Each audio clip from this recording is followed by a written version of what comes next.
The methods and purposes of education are written in the same place as our rights, in the laws of nature and of nature's God. We should just attend to them, and then our schools can be great again. And welcome back to The Narrative. Arnn, Baer, David Mahan with you today. Mike Andrews is off with weeping and gnashing of teeth after the Guardians plummeted and just really fell on their face against the Yankees. I know David was really on pins and needles watching that. It's idolatry at the core. For what it's worth, the one thing that was really funny after the fact that, again, we probably shouldn't say leading off the podcast, was the Yankees, after they won, they posted a picture on X that said, this land is our land, which is actually really funny when you consider the Guardians used to be the Indians, and it's the Yankees. And again, that is funny. They're playing off of this is for the land, all the Cleveland Meadows. But I was like, oh, they didn't realize that. I only wish they would have done that on Columbus Day. But we're already digressing. And I will say too, the other reason why we're missing our buddy Mike today is because this might be the angriest opening intro that you're going to have on The Narrative in a while, because we got two stories we're just going to get kicked off to talk about today. The good news is we will end on a much more positive note, because we're going to play Larry Arnn's speech, Dr. Larry Arnn from Hillsdale College. His remarks at the Essential Summit we'll be sharing with you at the end of the podcast today.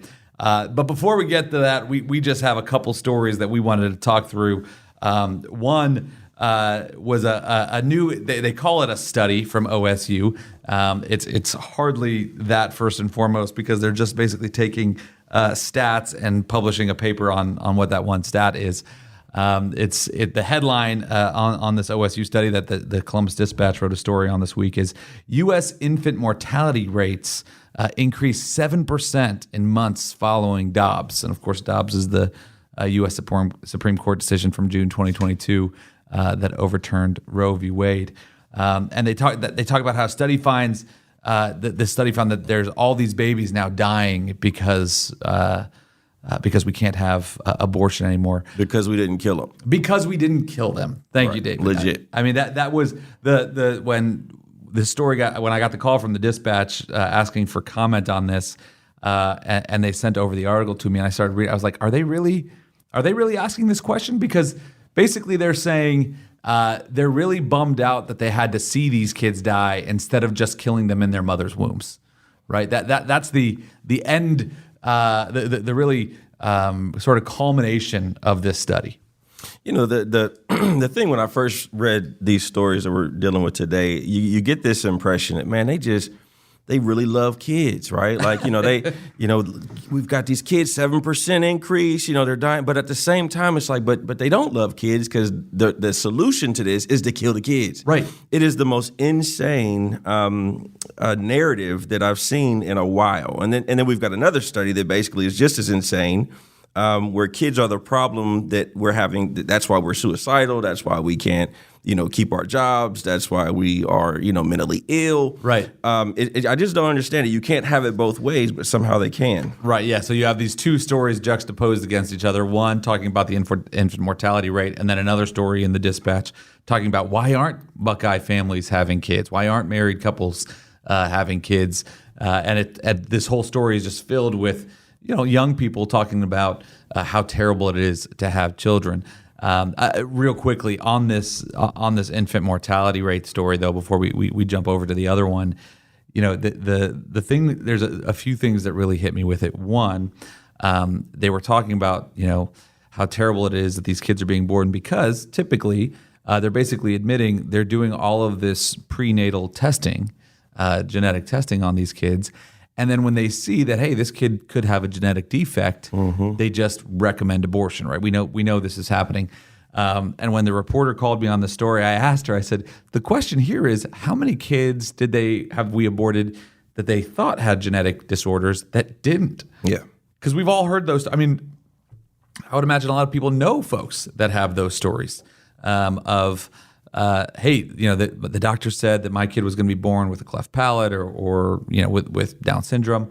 And the child grows up to be just fine. Or, by the way, they do have Down syndrome and they're a joy to that family's life. the other aspect of this that really hit me, Dave, and I know we keep going back and forth this, but the one main doctor in this, Dr. Singh, gets quoted and she says, "Babies born to people who became pregnant in the first part of 2022 are where we're seeing these additional deaths. Babies born to people who are pregnant." I feel like there's an easier way of saying women. Yeah, there's got to be another way female. And again, this is it kind of reminds me of some of the things we talked about during COVID and all that. Like, this is why people don't trust institutions today. This is why people don't trust their doctors like they used to. This is a highly credentialed individual that can't even say woman. But when I see these people in the community, this is the kind of stuff they quote me. Like this is the foundation of truth, right, that they're arguing with. And it just brings me back to Proverbs 14:12. There's a way that seems right to a man, but the ends thereof is death. This is literally an example of that, right? The ends of this rationale is death to so many kids. I mean, we just had a report, 22,000 babies, killed here in the state of Ohio, and that will increase, unfortunately, because of what we did last year. Yeah, that's before the amendment took effect. Right. And so we have to, I preached on, and I always, I'm afraid of these narrative podcasts the day after I preach or whatever, but in the scriptures, I was teaching on Samuel or Solomon, the wisest man in the world. But why did God give him wisdom? He said, Lord, give me wisdom that I might govern and discern right from wrong. Right. So it was, while so many of us are, trying to get away from politics and policy and government, the wisest man in the world was given wisdom so that he could see through mess like this. And matter of fact, the example that the Lord gave us was when there was a woman who her baby died. She swapped the baby with a live baby. The two women came before Solomon and, hey, this is my baby. No, this is my baby. And Solomon said, hey, let's cut the baby in half. And we'll give each one of y'all, a cut. Yeah. And the real mother, right, said, no, just give her the baby. This wisdom that is not being used by God's people is costing babies' lives. And we have to get back to the word, the standard of truth. Otherwise, this mess sounds true. Yeah. And I think that's both costing kids' lives, but also driving us down a pit of misery. When we look at this other story, the headline of it is Ohio's baby bust, why young Buckeyes are having kids at the lowest rate in history. You see the quote that I just have not been able to come off of is towards the end of the story where they're interviewing a couple from Cincinnati, and this is the good life that this couple is hoping to live. This is their quote: "Our house is literally just being filled up with all people we have in our lives because we have time for D&D groups, also known as Dungeons and Dragons groups, or craft groups, or brunch with friends, and stuff like that," Campbell said. "The people that have kids, they don't have that room." Sorry. Grow up, man. Honestly, grow the heck up. Life is about D&D groups and crafts and brunch with friends. I mean, the other, watching my girls learn to read, watching my girls and watching them learn to read after all of the time I've watched my wife pour into them. That's right. Right? Fruit. And go through the hardships and go through all the struggles of raising kids, right? That's something so sweet that in a world where we have just been taught to prioritize comfort over all else, they're never going to know that sweetness, right? Their sweetness comes from winning a game of D&D, right?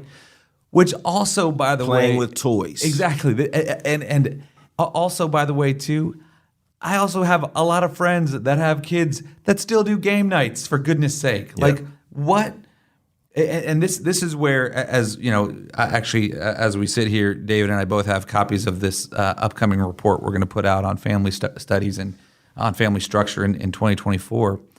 But this is one of these things that somewhere in culture, these kids, right? And they're they're over 18, but they are children, have been taught that actually having kids is a drain and a suck on life and takes away your joy and takes away your freedom and all of these types of things. And this is where, again, we can look at all the rest of the world, but when was the last time you heard our pastors get up there and talk about how sweet and rich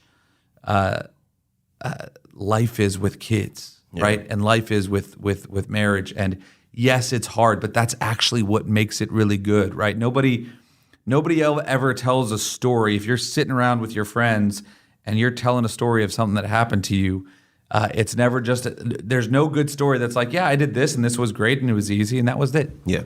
The insanity again. Like, and when we first started, I've always hated that it takes a village to raise a child. It takes a parent. It takes a family. Villages help, right? But the end is that parent, and that nuclear family. And you kind of read these stories, and again, on the surface, you get children are bad. Right. Children make you sick. And that's true. That is could be true, actually. that could be true. Exactly, yeah. All right, granted, they make me sick sometimes. Yep. All right, but I love y'all, but you're knuckleheads sometimes.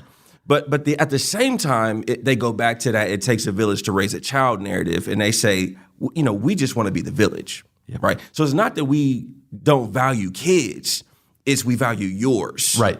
Right. I don't want the responsibility of raising the next generation of, being salt and light and, replenishing the earth. But I want to take your kids in public school. I want to take your kids, in the institutions that in society, and I want to manipulate them to my immature, ridiculous worldview, right? And they even mentioned in here, we can spoil the heck out of these kids, and I get my neighbor's kids come over, I can spoil the heck, irresponsible, right?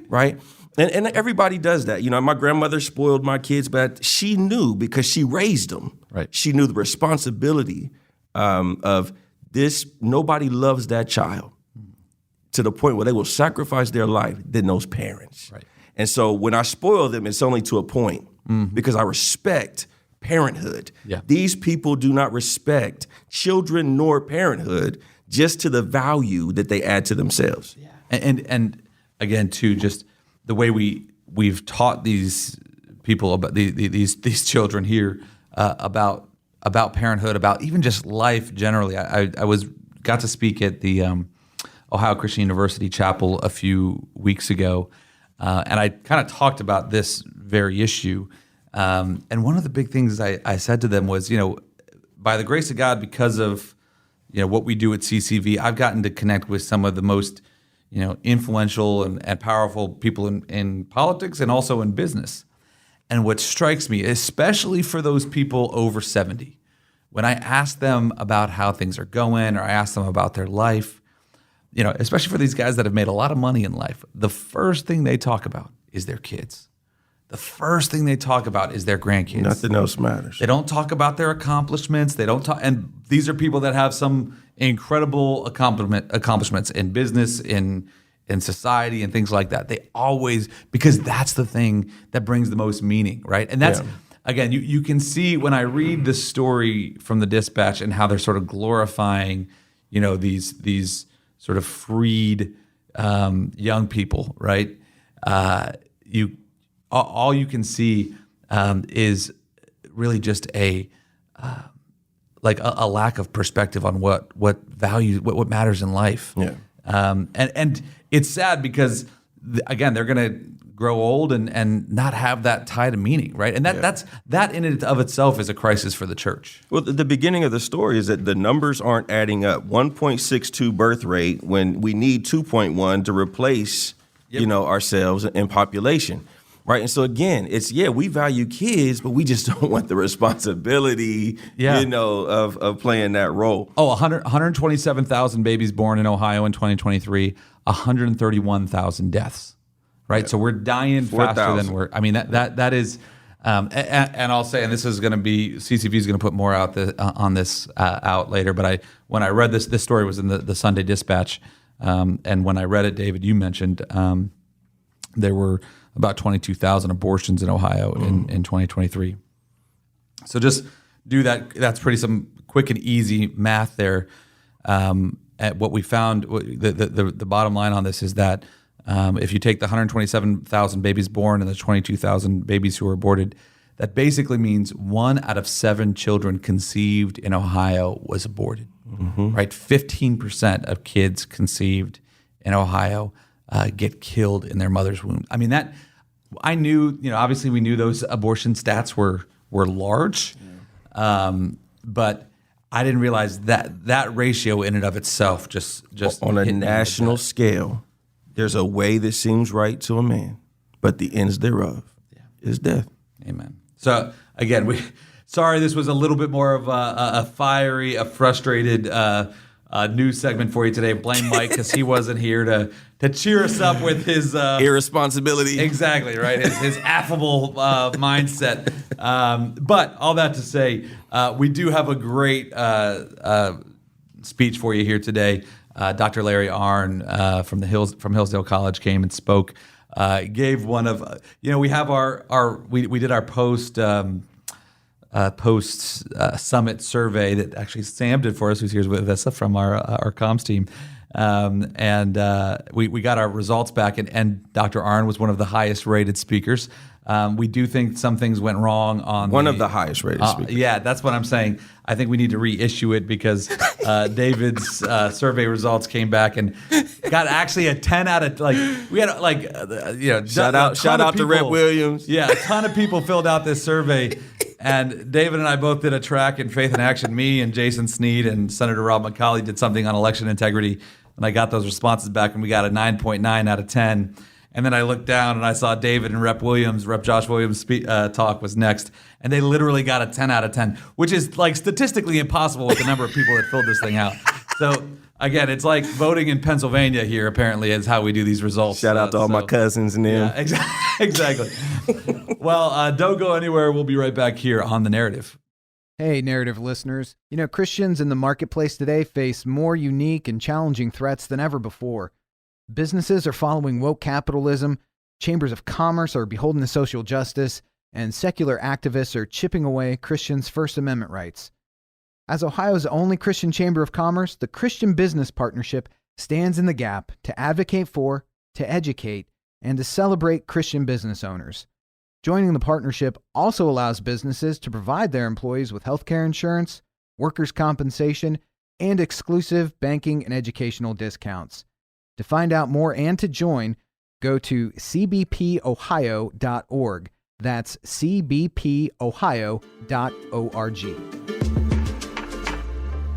My assigned topic is indoctrination versus education. Let us distinguish those words. The distinction is muddy. It's because the word doctrine comes from a Latin word doctrina, which means teaching. A doctor, that name descends from that word. A docent in a museum descends from that word. All of you who have children, which I hope all of you do, and I hope you have more, you're giving doctrines to your children. Nothing wrong with that, right? I don't much like to talk of education as indoctrination or not indoctrination. It matters what the doctrines are, and it matters how you go about it. The word education comes from a Latin word that means to lead forth. That means there's a way forth. That means the one being led does the walking. You don't, right? You have to walk, I guess, to lead forth, but the emphasis is on the thing that's walking, going. Which way are they going? Forth or back? If you think about that carefully, you will soon learn that education is not doing anything to anybody. It doesn't work that way. My granddaughter and grandson, who are the most important beings on earth, and better than yours, they're 3.5 and 2, and they're talking and they're growing. And we have our 10th and 11th boxer dogs. And for those 2.5 or 3 years, they have lived together. They eat each other's food. They They hear all the same stuff. And the children started talking, and the dogs have not yet. And I realized that my grandchildren are special, but we all do that. And that's a magic that no other being on earth ever creates. Aristotle says that the human being stretches itself out to know. If you see a bored classroom, somebody's doing something wrong, because we're made to know. In Michigan, it's been revealed lately that 80% of the fourth graders can't read very well. Well, that is only because they've been obstructed from learning to read. Because if you learn to talk, you've already solved the problem. It's the same thing. And it's a magic thing, right? I'm looking around for something to use for an example, but you're sitting on a chair, and those are chairs. And they don't look the same.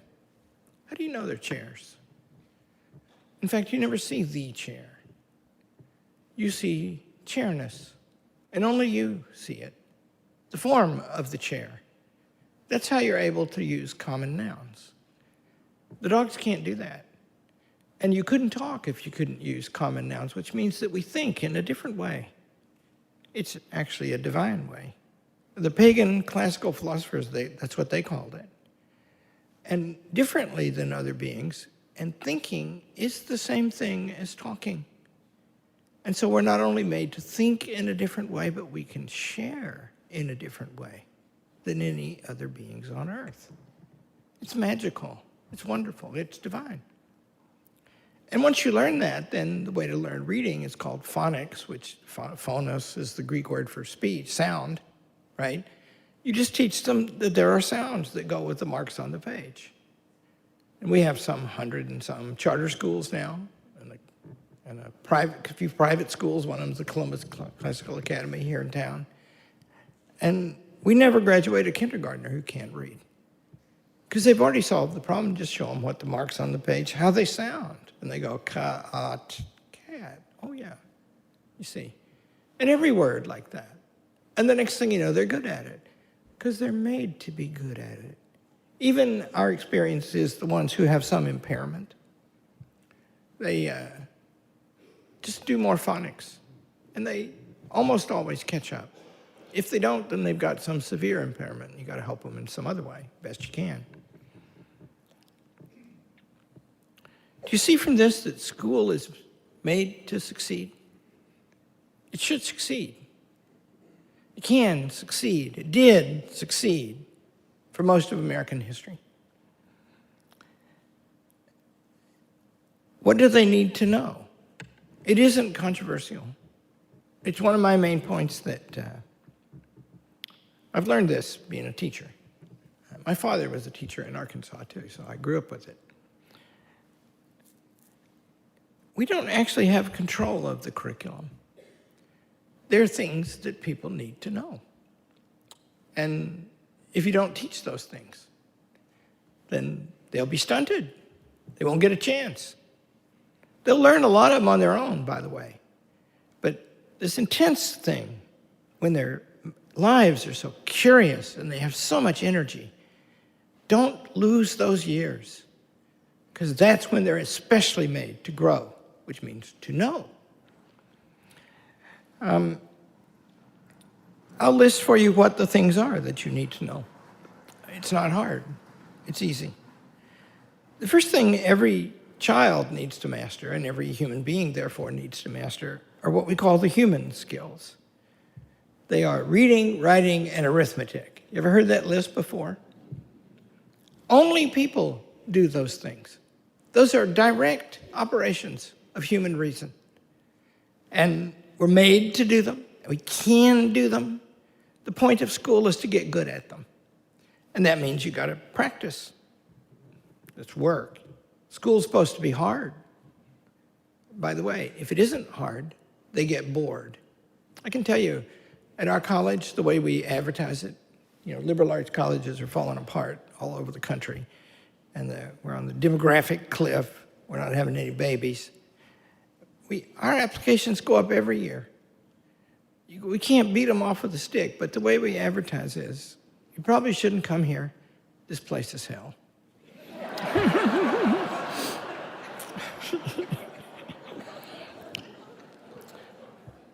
And what you get if you advertise that way is Elliot, right?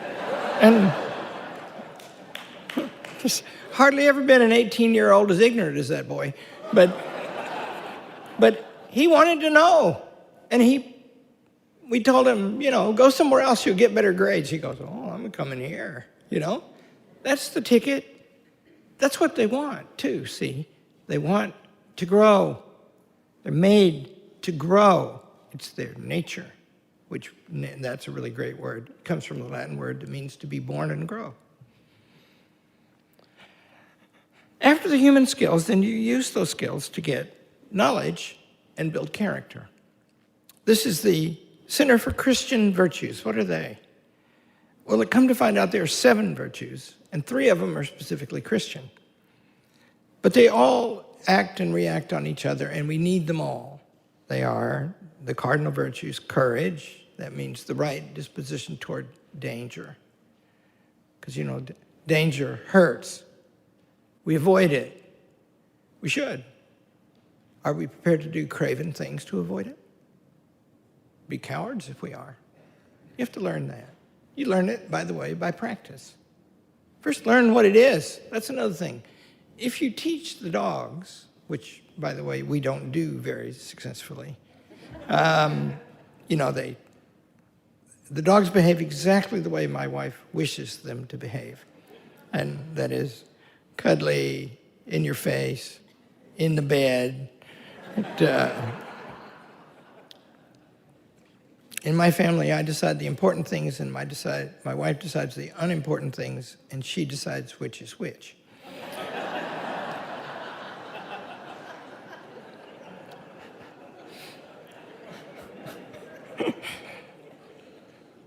Very familiar to the married men in this room, isn't it?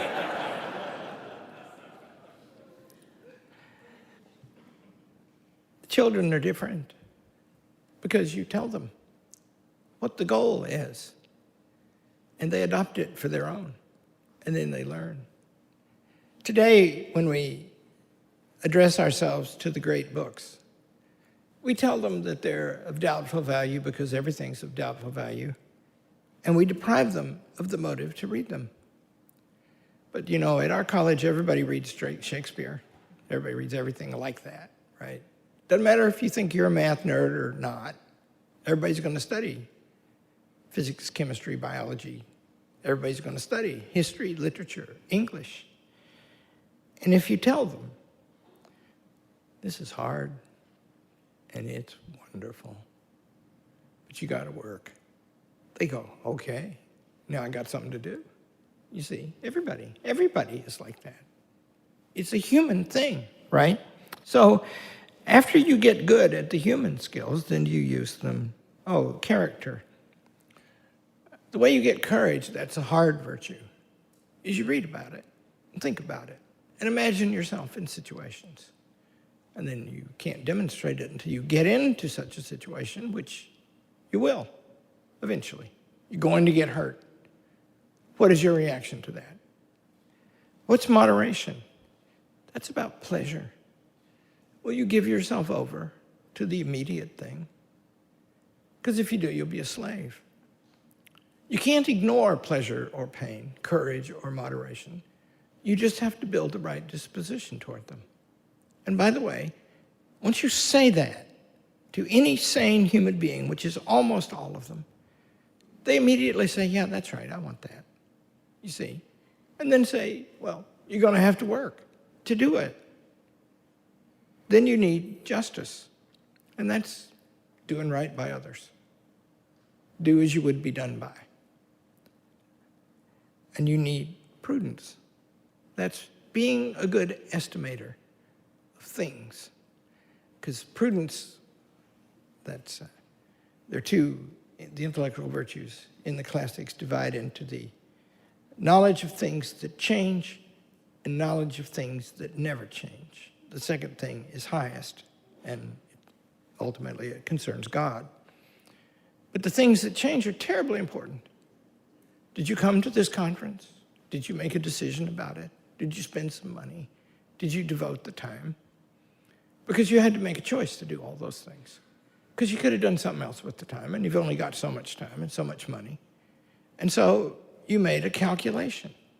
And the fact that this conference is scheduled for right now, that's an accident. It could have been some other time. The other things that conflicted with it, those are accidents too. They might have been some other time. And most of our mental weather is thinking about things like that. And what the right thing to do is depends a lot on the circumstances. Like, I came here because a man very important to me, very fine man, David Durrell, told me I should. I like this kind of thing anyway, but if it was my granddaughter's birthday, do you think I'd be here today? You know, and that's a thing, right? You've got to calculate all the time. And you have to get good at that to lead a good life. The healthcare man was convincing to me. He just told you a bunch of information about how to make that kind of calculation, which is a big one. Your health is important, right? So you know more now. You can think better. Maybe you do it, I don't know. So you develop a character.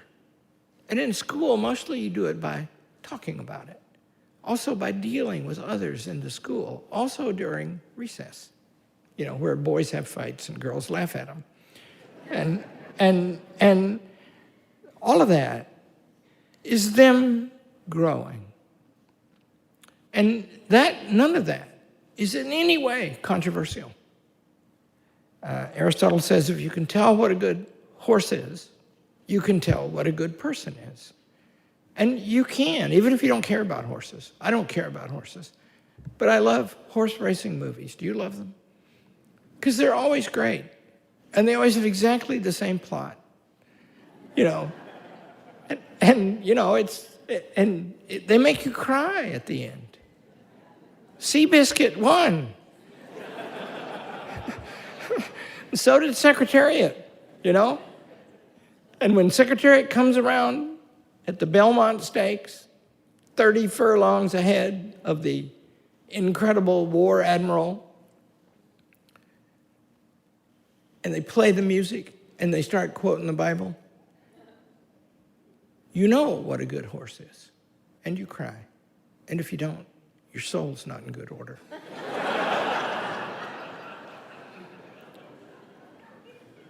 Same thing with a person, you know. I know personally the Attorney General, and I know Elliot. I raised him from a pup. Those are good men. They are. I can tell you. And, you know, I don't know their careers as well as I know them, right?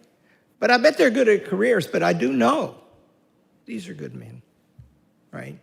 And partly you learn that when you watch them in action, talk to them, and partly they tell you what they love. Because we do pursue what we love, don't we? And those are the cardinal virtues, and we all need them. And they're not, as I say, controversial. Now, the Christian virtues are faith, hope, and charity, and you can't quite understand where those come from until you talk about the structure of knowledge. Because once you get your reasoning skills good, then you use it to get knowledge, and you want, by nature, to do that. And you know that the knowledge breaks down into two parts, the human world and the natural world.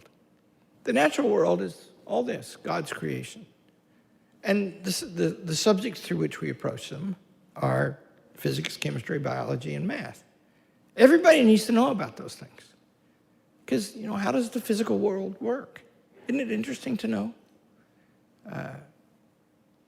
Physics is special fun. I have a partiality to physics. It's easy for me. I don't know much about it. But it's in a contradiction right now. Because there's two kinds of physics. Gravitational physics, that's Einstein and stuff. And that's big physics, big stuff. And then there's quantum mechanics, little stuff. And right now, as the clearest possible proof of the limits of human knowledge as they exist right now, is that the calculations that work in gravitational physics and the calculations that work in little quantum physics don't overlap and even contradict each other. And that means they're trying with all their might to give an account of everything they see, and they haven't got it done yet. The human world, the reason that's different is because we have freedom, because we can act. There's a way in nature for us to act well, like don't be a coward, don't be immoderate, don't be unjust, don't be a fool, imprudent. But we have the liberty not to act those ways. And sometimes we act those ways not at all. Sometimes we act those ways at the highest states of excellence, and that's what heroes are made of. And that wide range is responsible for the human world being so rich with difference and achievement. Like when I was in graduate school way back in the day, there was a little library devoted to the idea that Francis Bacon wrote Shakespeare's plays. And so people were always arguing about that all the time. And I studied Shakespeare with a very great teacher of it. And he would be confronted with that. Who do you think? Did Bacon write Shakespeare's plays or somebody else? And he would always say, I don't know, but whoever did was pretty smart. You know, in other words, those plays are good. They're earth-shaking good, see? That's part of the human story in literature and philosophy and theology and economics and politics. We human beings are made for politics because politics is about right and wrong. And our sense of right and wrong comes from that rational gift, right? That is a better chair than that, at least for some purposes, right? And that's a question of the good. In fact, you couldn't recognize any chair if it didn't have some element of the good in it. And so we have these distinctions of right and wrong that are born in our native gift, and we can talk about them. And if you put knowledge of the good and speech together, what you get is politics. And that means civic education matters very much. And that is in a rotten state in America. But if we learned to study history, we would know, was Thomas Jefferson an evil slaver? Well, he was a slaver. He's also responsible for this land, right here, never having had slavery in it. Did you know that? Also Michigan, also Illinois, 5 states, the Northwest Territory. Thomas Jefferson led the charge to get the third of our organic laws, the Northwest Ordinance, a provision, and the land was given from Virginia to the Union. A slave state. And the leader was Thomas Jefferson, a slaveholder who condemned it every time he ever spoke of it, by the way. But he did this great practical thing. No slavery ever in the first time the Union of the American people expanded. That's a historical story. And it's either true or it's not true. And you can find out, and it can't change. This alone, writes both Thomas Aquinas and Aristotle, is denied even to God to make what has been not to have been.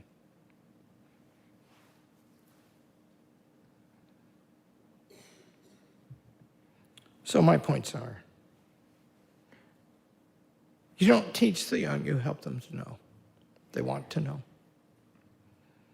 It's despotic to take another view, and we do today.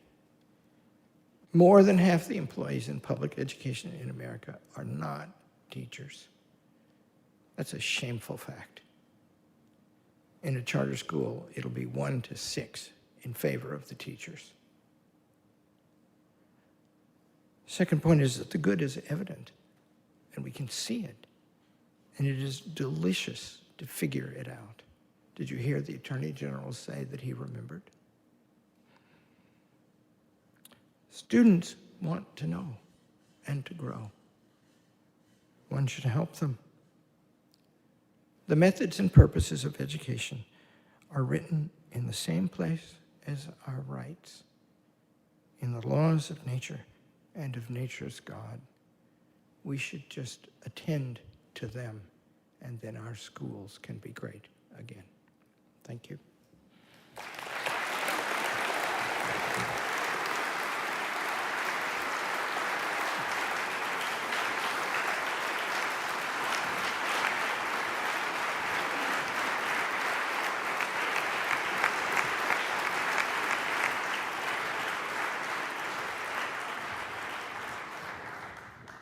Well, thank you, Dr. Arnn. I've invited another very special guest up with us. Will you join me in welcoming Ohio Senate President Matt Huffman here with us to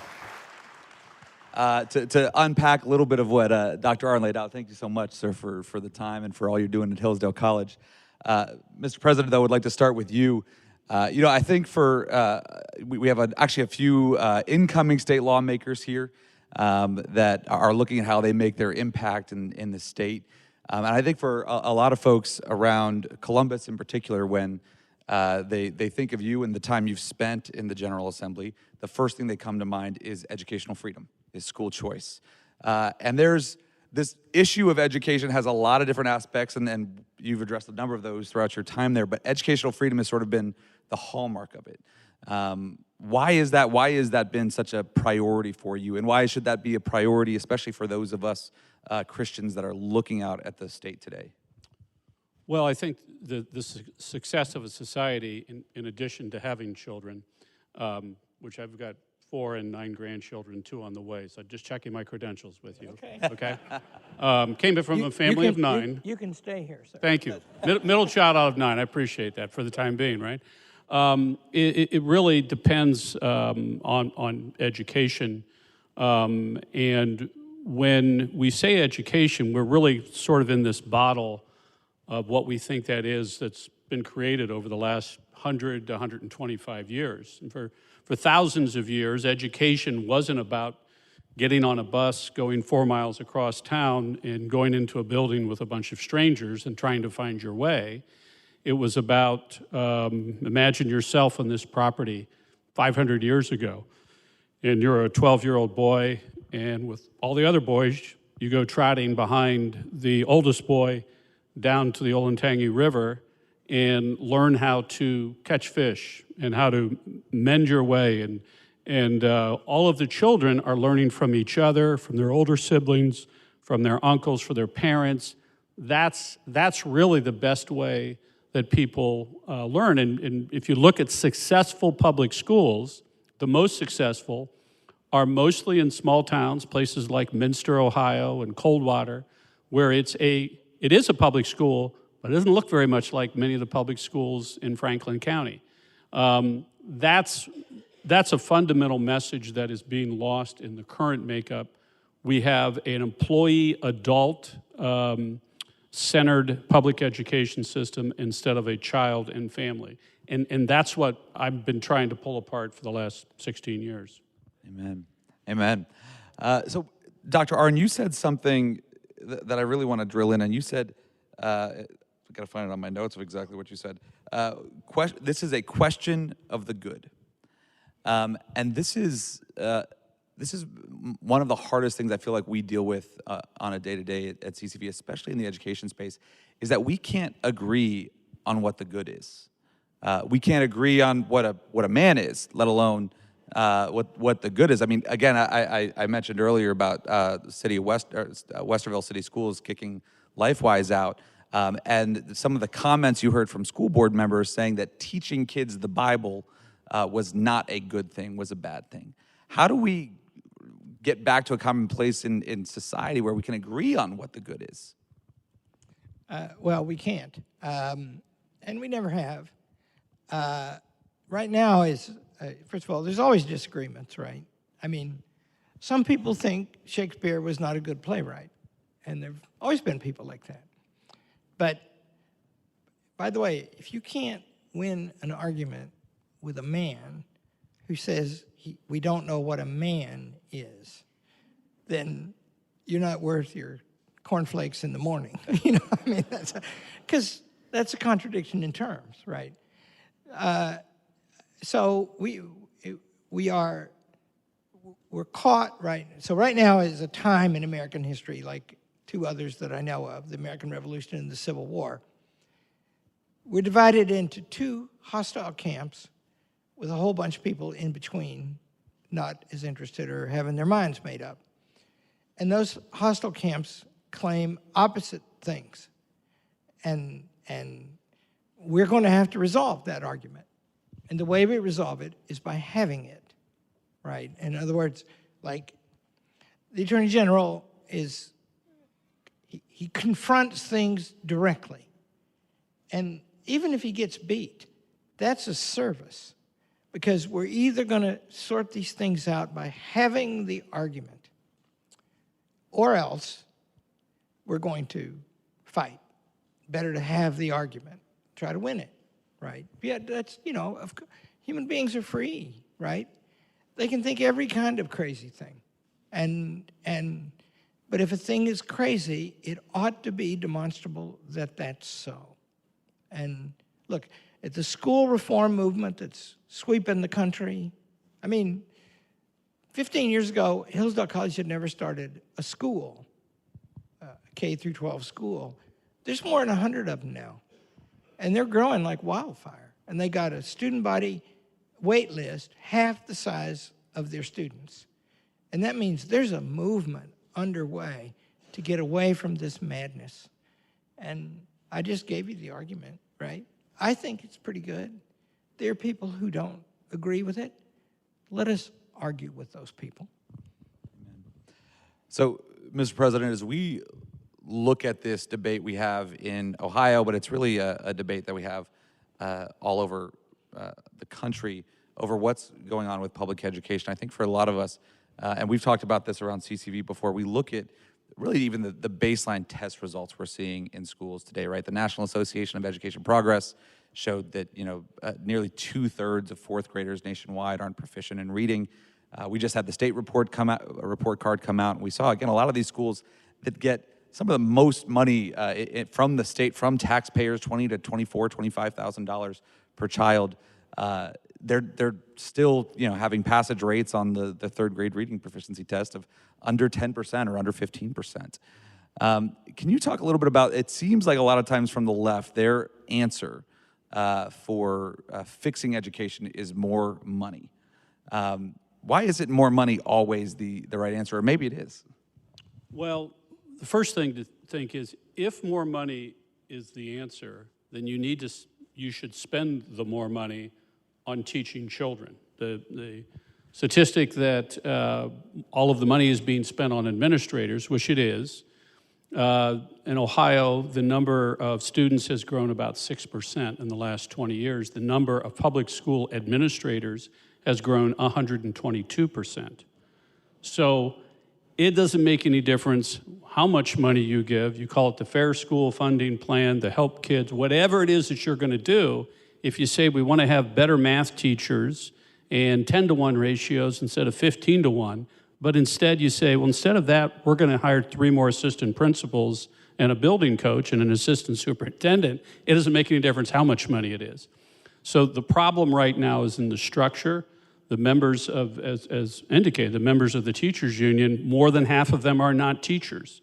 And teachers have a different idea about all of this, by the way, than the administrators. Most people would like to give more money to their local school for the 7th grade math teacher, or even the lady working the cafeteria or driving the bus. But to give bumps and raises and extra stipends to folks who aren't teaching, we're against that. So we have to change the structure of what public education is done. Very difficult to do because this is the most powerful and well-funded lobby, political lobby in the state of Ohio, right? One way to do that, the best way I think to do it, is create competition, real competition. Private schools, charter schools, home schools. And the best way to do that for incoming legislators, and I know there's a couple of current ones, is read Article 1, Section 7 of the Constitution And part of the quote was up here, but the important part for legislators comes at the end of that section, which says, the General Assembly, legislators, have the duty, not the right, or we could do it if we want to, we have the duty to fund and encourage the means of religious education in the state of Ohio. So that's what our Constitution says. I think Ohio's the only state constitution that said that. Massachusetts used to have it, they repealed it. So we're not doing that now. We're not fully funding religious education. Even the LifeWise program, which is, Westerville just did this terrible thing that they did, it says, well, you can't use any public funds. Well, we should be using public funds because that's the duty of the General Assembly. That needs to be the next set of parameters that the General Assembly is acting under. I know the next thing will be an attack editorial in the Cleveland Plain Dealer, so I'll look forward to that Sunday. You know you're doing something right. That's the good sign there. So Dr. Arnn, then as we actually do see right now in Ohio, and in large part thanks to President Huffman, we see this explosion of choice happening, right? This year we made every child, last year actually, we made every child eligible for a scholarship to attend the school of their choice. And we have actually a number of folks in here that have started schools or are growing their schools. As this movement is happening, what words of advice do you have to those folks that are running these schools to make sure we don't just build another sinking ship? They should try to make their schools good. Thank you guys. Good night. Have a good day. I mean, what I just said is what I think, and that is there's a way to do it. It's been known for a long time. We fancy we know how to do it because it's our job and because we've been doing it intensely now with lots of schools, trial and error, but school is something that's simple to understand and hard to do. And that means, you want to know how to run an organization? I fancy I do. And there are 2 steps. And the first step is name the mission and get everybody pursuing it. That's the first step. And the second step is fix everything else. And you can do that because you have the help of everyone else now, you see. And that's what, in a school, I mean, if you want to start a school and you want us to help you, we do that. We can send you how to do it. We've done it a lot of times.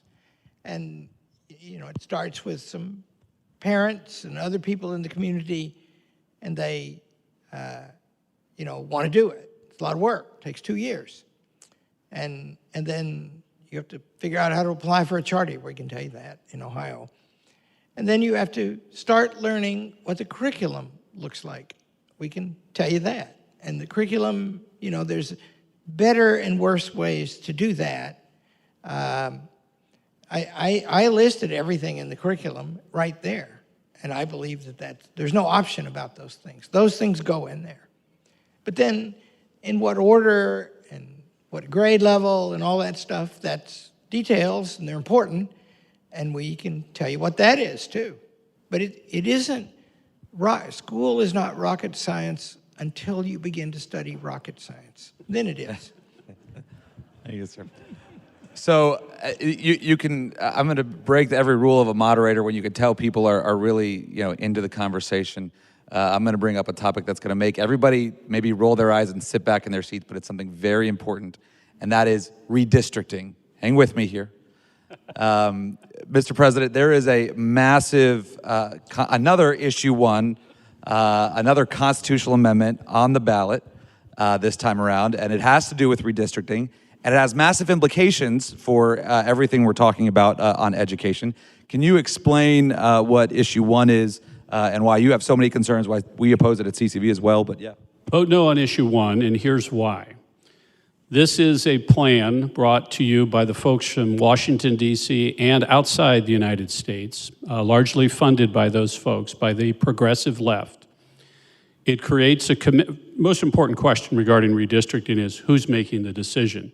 And when the Democrats were in charge in 71 and 81 and 91, they thought it was great. When Republicans won the statewide offices, we began getting a series of redistricting this is unfair, let's do it a different way. So this claims to be a citizens panel, but the panel excludes, you cannot be on the panel if you are elected, appointed, or even a candidate for any position at the federal, state, or local level, or your family, or your employees, or you had a contract with that person. So that means United States military officers who receive an appointment, police officers, if you served on your local school board, if you were on, I make appointments to the state committee on investigating rare diseases, and people serve on that as volunteers. They can't be on the redistricting commission or their families. This is probably millions of people, and my guess is probably everybody in this room. So you're going to end up with a set of people on this commission who have almost no connection to their community, right? And no knowledge really of government and politics of any kind. We talked about the importance of politics and knowledge. And this committee, there's a strange process, several steps to find 6 people who then pick the other 9 people on the commission, okay? That doesn't happen anywhere else. I don't get to pick the other members of the House of Representatives. You can't get kicked off of the commission except by the other commission members, the guys who all picked you, right? Even if you commit a felony. You can't talk to the members of the commission except at a hearing. You want to talk to me, you can call me, send me an email, buttonhole me when I'm coming out of church. All of the legislators, elected officials, your mayor, whoever it is, you at least can talk to them, write them letters, put a billboard up, say Huffman's a creep, whatever you want to do, right? This commission gets to decide their own pay and all the other expenses that they get. Who they're going to hire, Washington lawyers like Eric Holder, all of their consultants. There's no other body like that in the United States that has no check and balance on what they spend. The General Assembly has to pay them.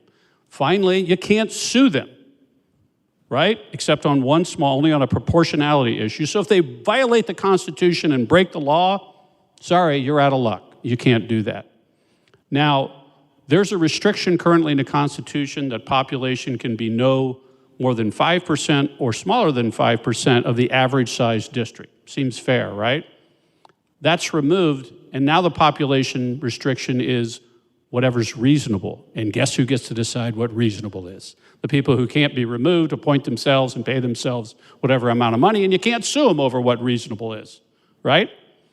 So why are they doing this? Why is something so onerous like this? Well, they did this in Michigan in 2022, and for the first time in 40 years, the Michigan Senate went from Republican to Democrat, okay?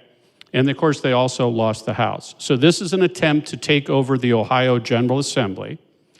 And it's not just Democrats versus Republicans. They want a certain group of Democrats because the people who will lose their seats are urban African-American representatives and senators who are mostly social conservatives. And many believe in school choice. Those districts will be split up and go out into the rest of the state. So I just did my 18-minute speech in, I think, 3.5 minutes. But this will fundamentally change the state of Ohio. You will have a Democratic Senate and House in January of 27 if this passes. We will lose 3 or 4 congressional representatives. They're going to draw a little circle around where Jim Jordan lives outside St. Paris, and his district will come down to downtown Columbus, or they'll pair him with Warren Davidson. And that's the game plan around the state. So I encourage all of you to read this to make sure what I just said was true, and then tell everybody else that it is true. Our state is changing if issue 1 passes. I hope Donald Trump gets elected. I hope Bernie Moreno gets elected. All my friends in the legislature, I'm working hard for all of them. This is the most important thing on the ballot right now. So in other words, I want to add a sentence about that. Anytime you see a proposal that says that they're going to take a thing out of politics, it means that they're taking it away from the people. Thank you for tuning in to this episode of The Narrative, presented by CCV and produced by Westler Media. If you found today's episode insightful, leave us a review or rating and subscribe anywhere you get your podcasts. We're your hosts, Mike Andrews, Aaron Baer, and David Mahan, and we'll see you next time on The Narrative.